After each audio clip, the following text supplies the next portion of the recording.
menegakkan ubudiyah kepada Allah Subhanahu wa taala. Siapa itu yang membangkitkan? Siapa itu yang mengimbias dalam hati manusia, yang mensugesti bahkan cenderung memprovokasi hati manusia untuk berbuat ibadah dan taat kepada Allah, yaitu iman. Imanlah kata akhir dari manusia yang membuat manusia bertaubat kepada Allah. Tapi tanpa iman, khawatir manusia akan berjalan ke kiri-kirian tanpa ada yang membimbingnya.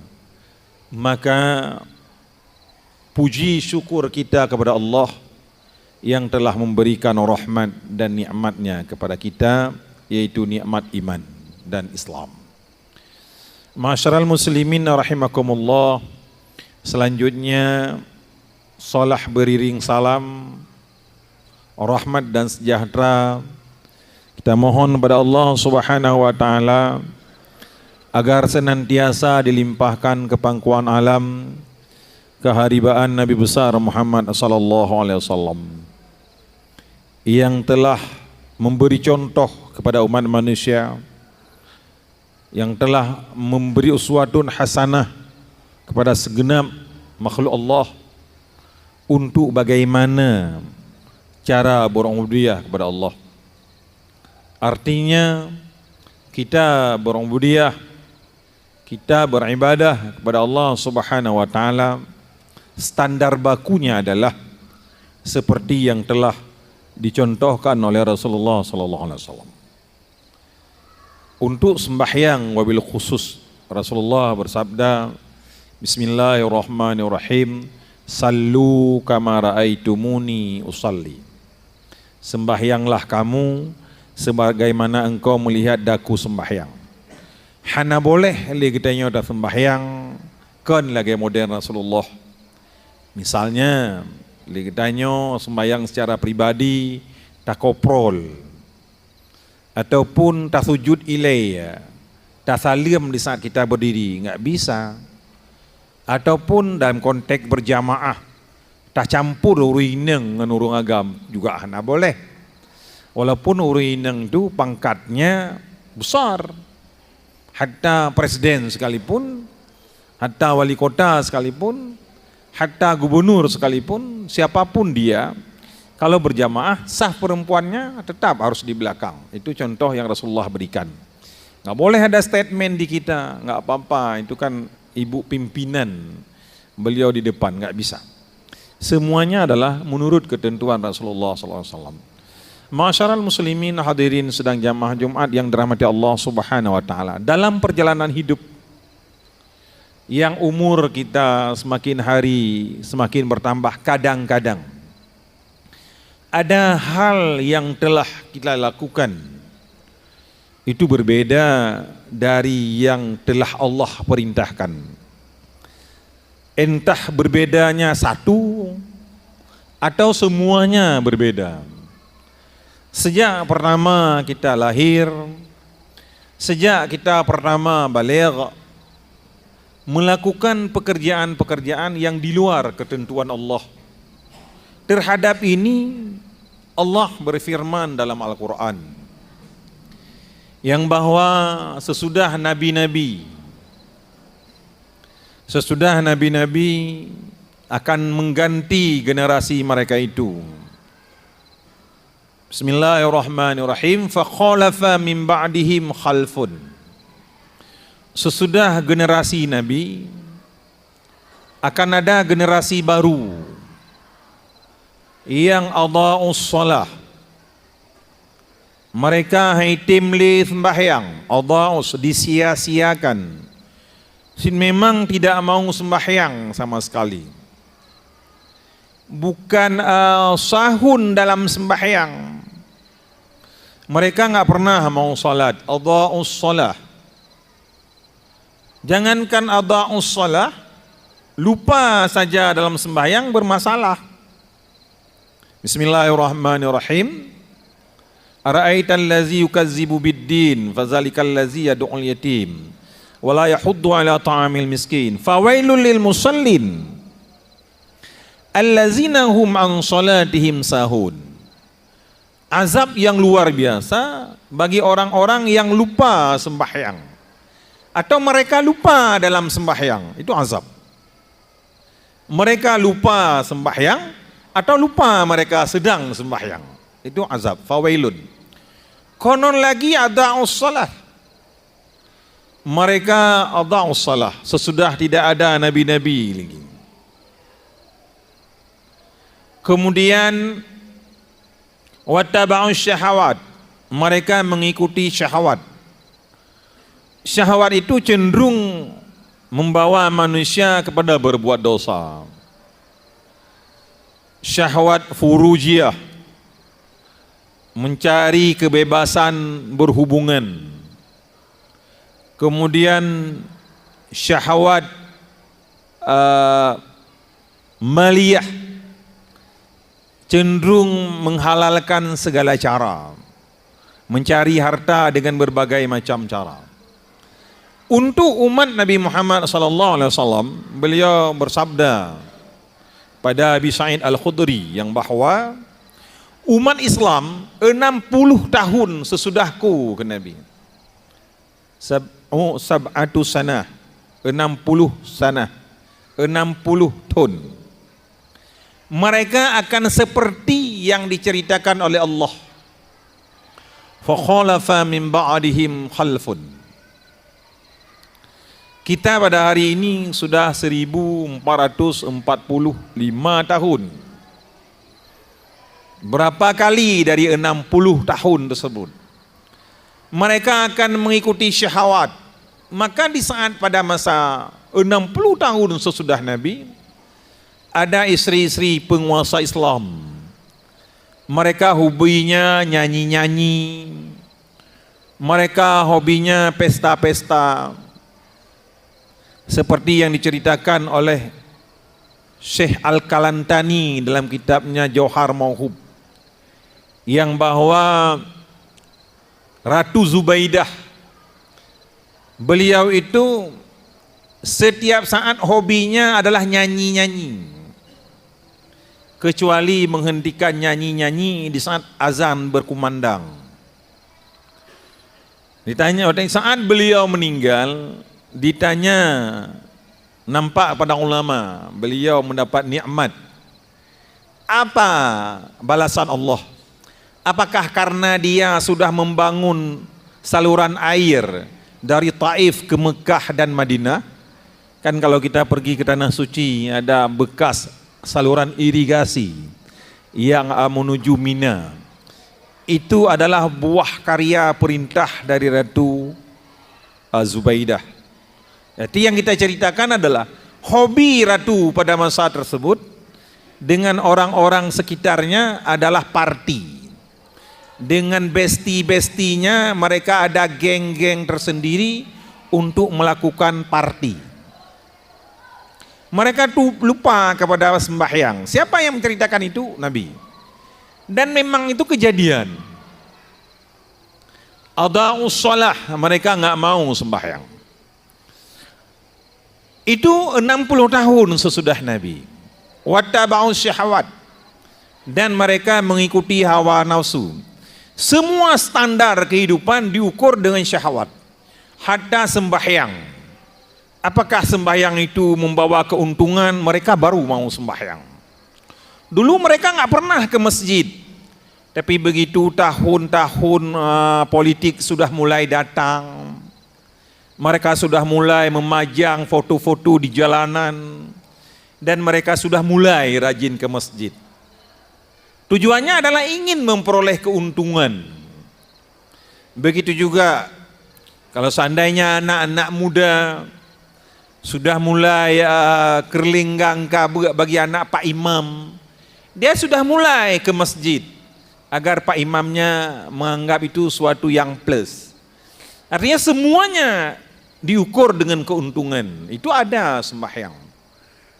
Konon lagi yang tidak ada sembahyang sama sekali. Sembahyang wajib hana, sembahyang sunat hana. Bagaimana? Kemudian sesudah meninggalkan sembahyang dan ibadat-ibadat yang lainnya, mereka berbuat maksiat. adaa'us salat wattaba'us syahawat. Mereka mengikuti hawa nafsu. Pada masa itu 60 tahun sesudah Nabi, semuanya bernafsu, semuanya nafsu ke depan. Nyan pergebila Allah Subhanahu wa taala, fasawfa yalqauna ghayya. Mereka akan geberilah Allah Subhanahu wa taala musibah. Kiban musibah yang paling besar di kalangan orang Islam adalah dikuasai mereka oleh musuh-musuh Islam. Maka pada masa itu Islam hampir lenyap dari muka bumi karena datangnya bala tentara Genghis Khan di bawah pimpinan Panglima Timur Leng. Semua peradaban Islam di bumi hangus, luluh lantak Baghdad pada masa itu. Tiada seorang pun yang membelanya. Sementara umat Islam wattaba'us syahawat, mereka mengikuti nafsu, mereka mengikuti syahwat. Timur Leng itu kita sudah tahu bangsa apa dia. Bukan tidak mungkin di akhir zaman ini kalau kita mensia-siakan sembahyang, kalau kita hanya memprioritaskan syahwat, akan datang Timur Leng versi modern yang meluluh lantakkan Islam dengan teknik baru. Islam ada, tapi seperti tiada. Peradaban Islam ada, seperti tiada. Islam ada, orang-orang Islam ada, tapi kita nggak pernah tahu yang bawa itu orang Islam. Maka Rasulullah SAW bersabda, apabila engkau ingin membedakan di antara orang Islam dan bukan Islam, lihatlah di saat azan berkumandang. Orang Islam angkat kaki langsung pergi menuju ke tempat sembahyang.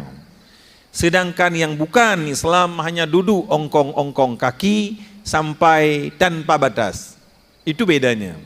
Hadis itu biasa kita baca-baca kalau kita membaca kitab 8, kitab Jam'ul Jawami', kitab Jawa yang biasa gepebut le urang jamun-jamun.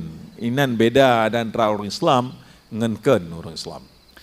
Masyarakat muslimin hadirin yang berbahagia, alhamdulillah pada hari ini dengan izin Allah Subhanahu wa taala kita meninggalkan kesia-siaan itu.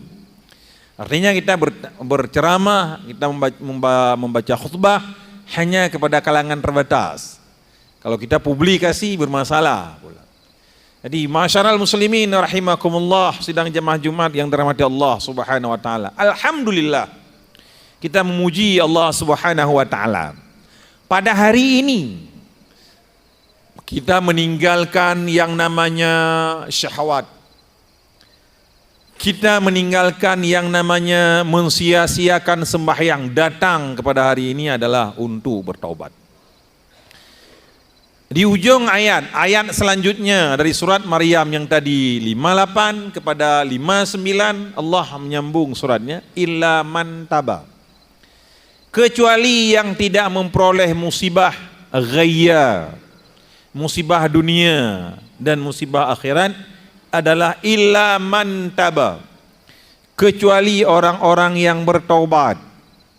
Pasih mana taubat itu?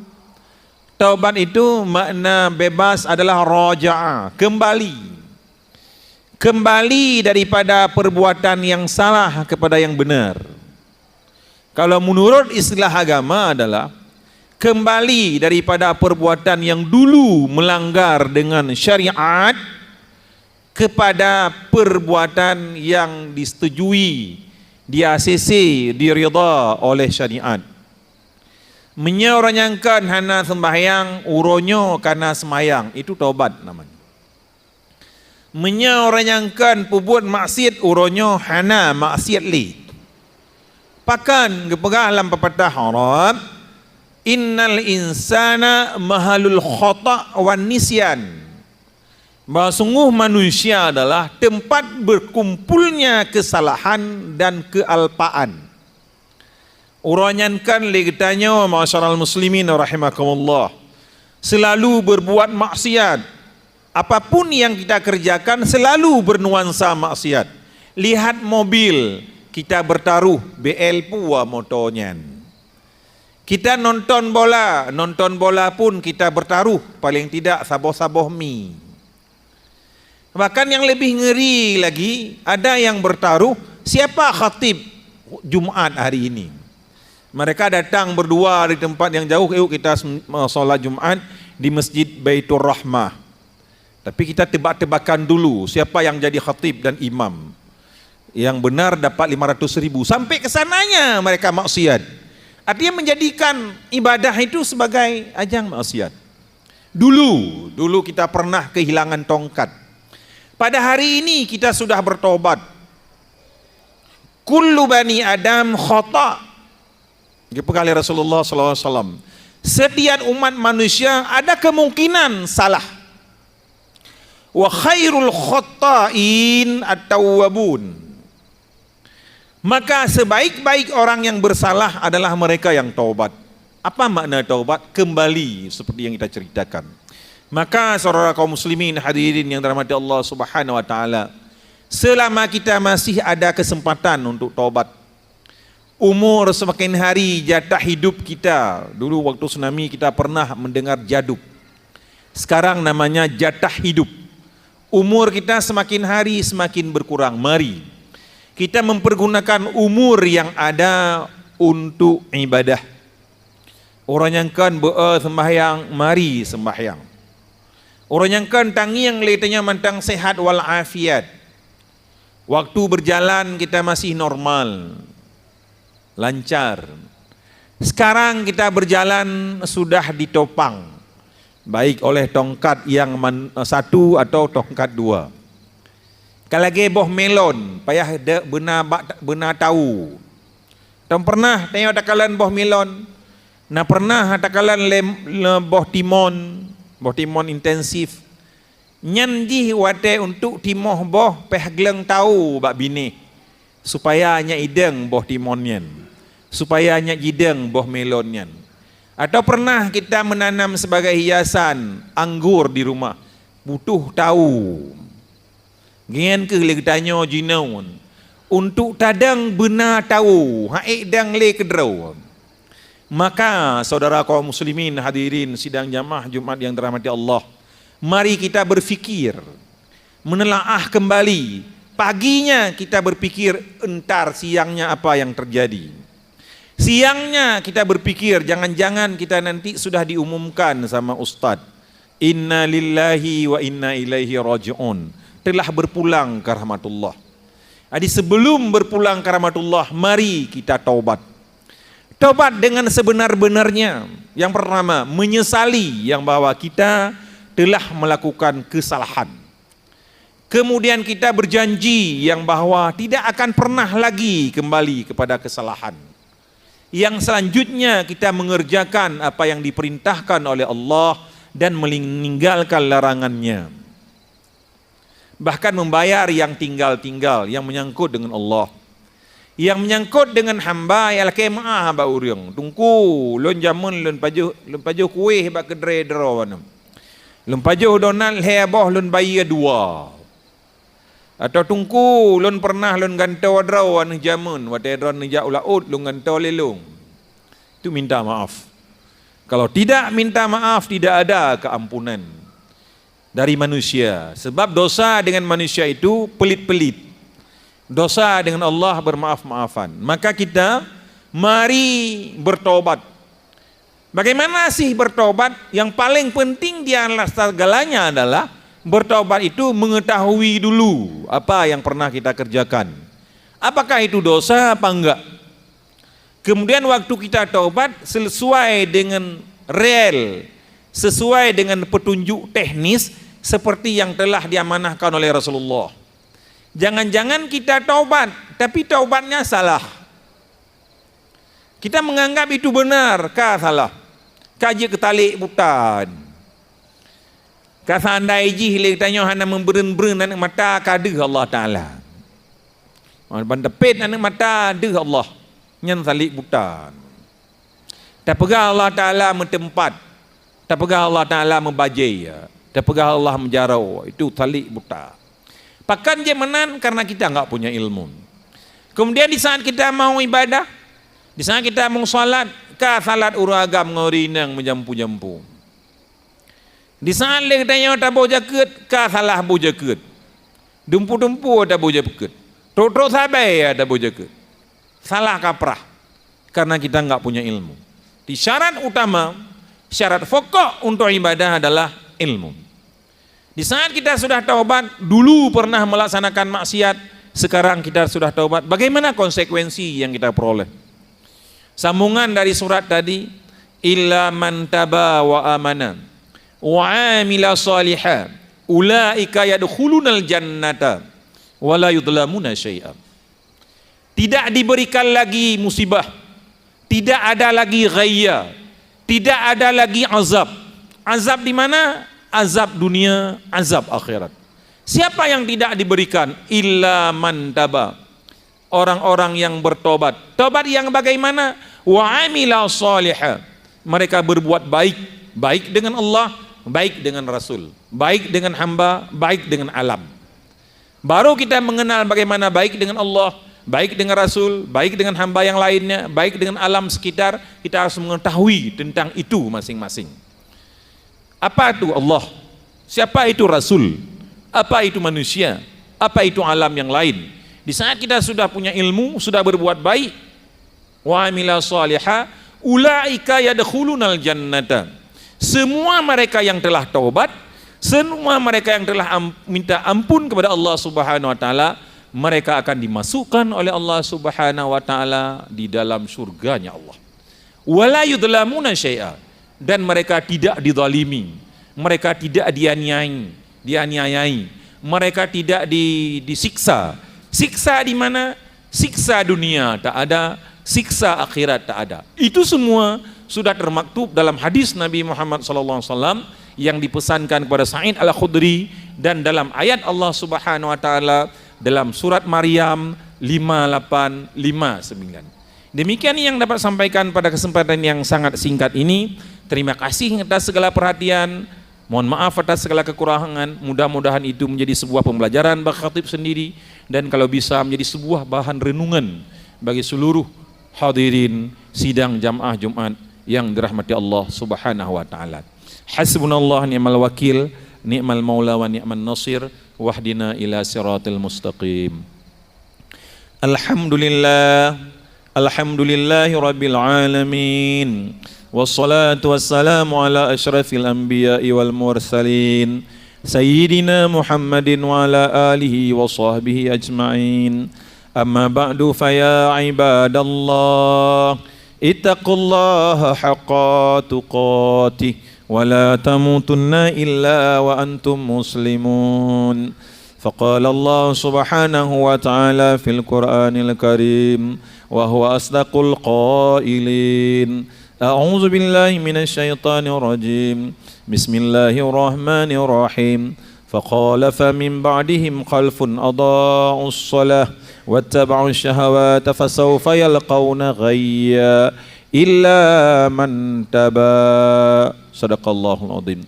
Barakallahu li wa lakum fil Qur'anil azim wa nafa'ani wa iyyakum bima fihi minal ayati wa zikril hakim wa taqabbalallahu minna wa minkum tilawatahu innahu was-sami'ul alim.